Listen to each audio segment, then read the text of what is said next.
I'm really excited today to be speaking with Pamela Leonard. She's invited me to do a Zoom call with her and learn more about what it is that she does and how awesome she helps her clients. And so I'm so looking forward. Pam, thank you for inviting me to join you today. Thank you. I really am looking forward to this time together, Christine. Me too. Me too.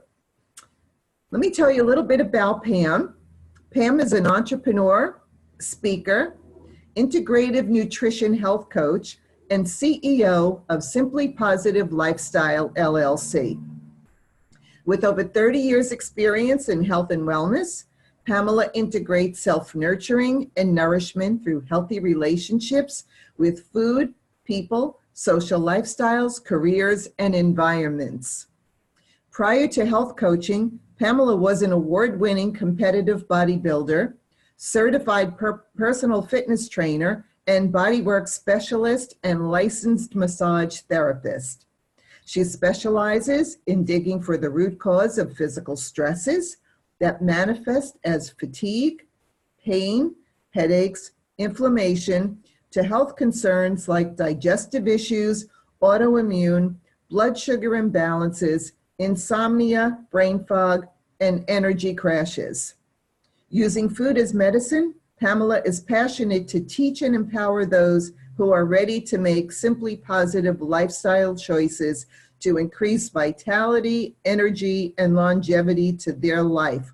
It sounds fabulous, Pam. Wow, you've had some background. Can you share with us a little bit about how you got here? How did you get to what you're doing today?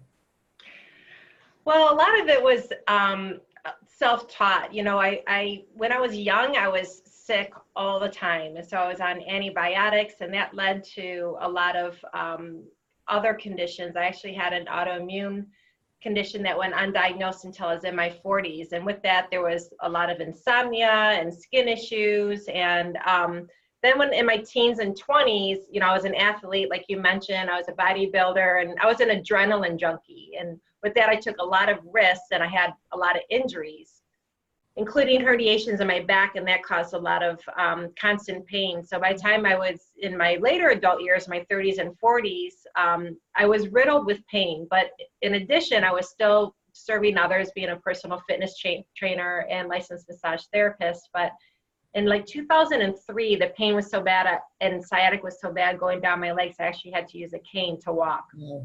I was over 200 pounds, and I was experiencing tremendous energy issues where I would be wide awake at 3 o'clock in the morning and crashing at 3 o'clock in the afternoon, right when my little ones were getting off the bus from elementary school. Wow. So that wasn't working for me.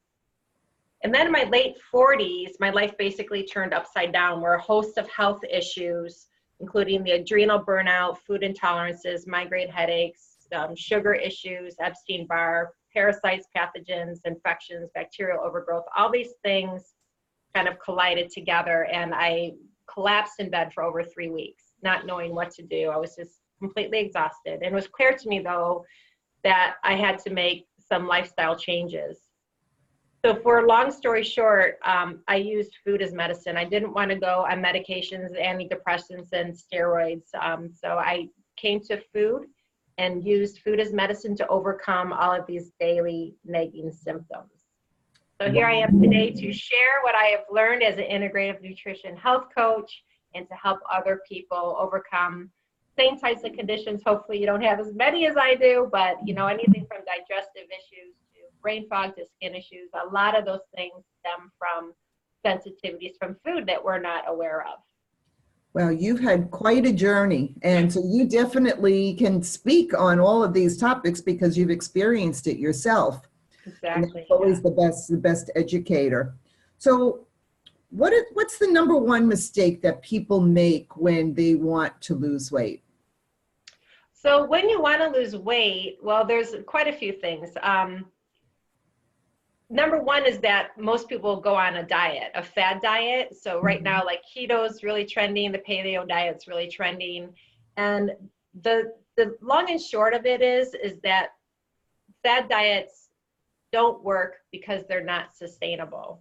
So we might get the results that we want, you know, for 3 weeks or 3 months, but in the long run, we end up resorting back to our old behaviors because we're missing our pizza, we're missing, you know, our tacos or whatever.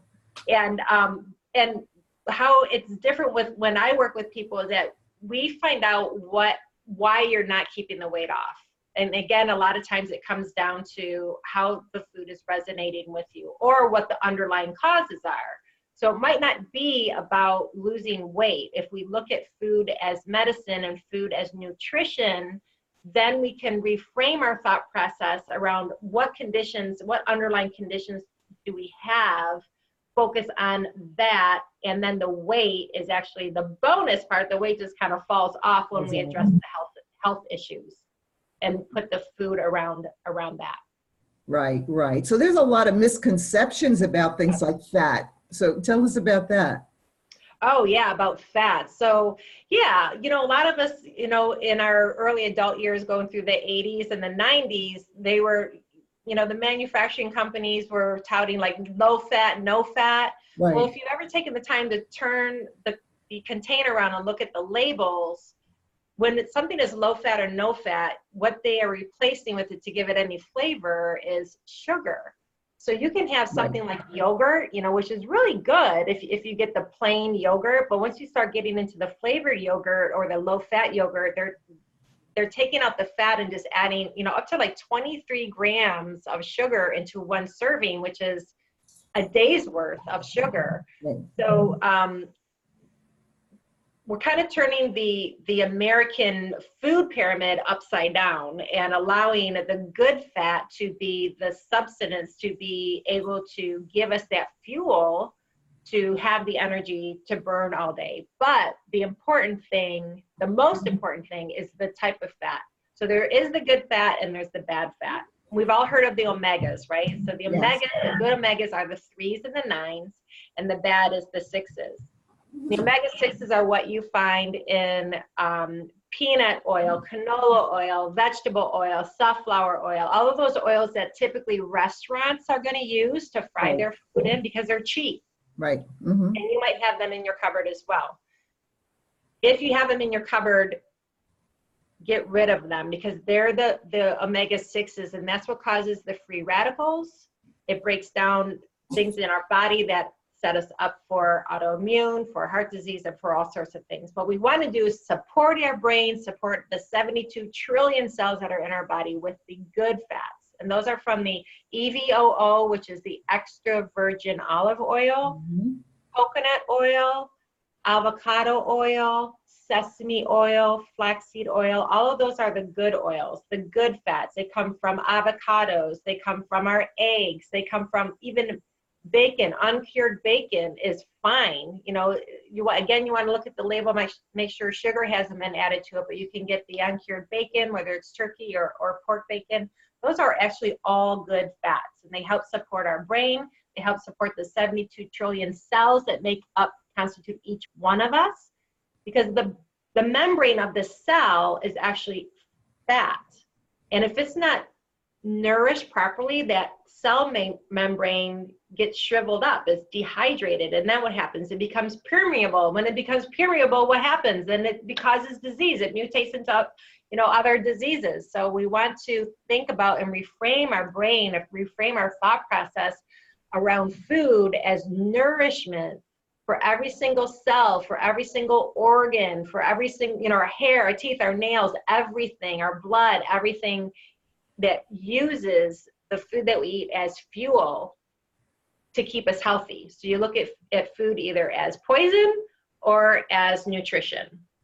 I kind of went off on a tangent there, but no, I love the way you explained how we really have to reframe how we think about food and the food that we eat, and especially for us having grown up in a certain time period, you know, our ideas and beliefs about food are totally different.